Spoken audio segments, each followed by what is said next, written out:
Norway যখন second ম্যাচটা খেলে শেষ করে, আর্লিং হাল্যান্ডের একটা সাক্ষাৎকার নেওয়া হলো সেই সময়, এবং সে তখনই বলে দিছিল যে আমরা তো লাস্ট ম্যাচ ফ্রান্সের সাথে খেলবো, ফ্রান্স এমন একটা টিম, খুবই ভালো টিম, ওয়ার্ল্ড কাপ জিততে পারে এবং আমাদেরকেও মনে হয় নেক্সট ম্যাচে ওরা হারিয়ে দিবে।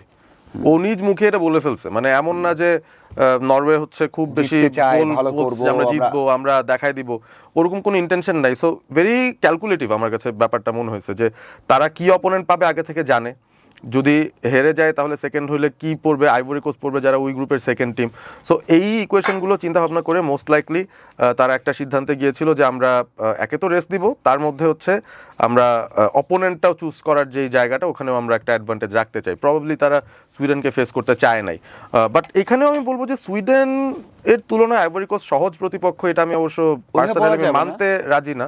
বাট এইটা একটা ব্যাপার হইতো যে ওদের কনফিডেন্স একটা ধাক্কা খেত যদি ওরা বেস্ট 11 নিয়ে তারপর ফ্রান্সের কাছে সাপোজ 3-1 গোলে হেরে যেত, তখন আমার মনে হয় নরওয়ের এই টিমটার যে মোমেন্টাম বিল্ড আপ করে আসছে একটু কনফিডেন্স কমে যেত, যে না আমরা আমাদের বেস্ট প্লেয়ার নামালাম কিন্তু ফ্রান্সকে হারাতে পারলাম না, এর চেয়ে সেকেন্ড টিম নামালাম, সো এখানে কিন্তু কারো কমপ্লেন করার কিছু নাই যে নরওয়ে কেন হারলো, মানে হেরে গেছে 4-1, ম্যাচটা সেকেন্ড টিমের সবাই খেললো আর কি। ম্যাচটা যখন দেখলাম তখন মনে হয়নি যে খুব বেশি খারাপ খেলেছে, না খারাপ তো তারা খেলেনি, পেনাল্টি মিস করেছে, তারা ক্লিয়ার চান্সেস পেয়েছে, একটা তো ওয়ান পেয়ে গেছে, 1-2 ফার্স্ট হাফেই মনে হয় শেষের দিকে, যেটা আপনি দেখেছেন মানে ডিফেন্ডারের পাশ থেকে ওটা নিয়ে শুট করতে, মানে শুটটা অন টার্গেট রাখলে সেটা গোল হয়ে যায়।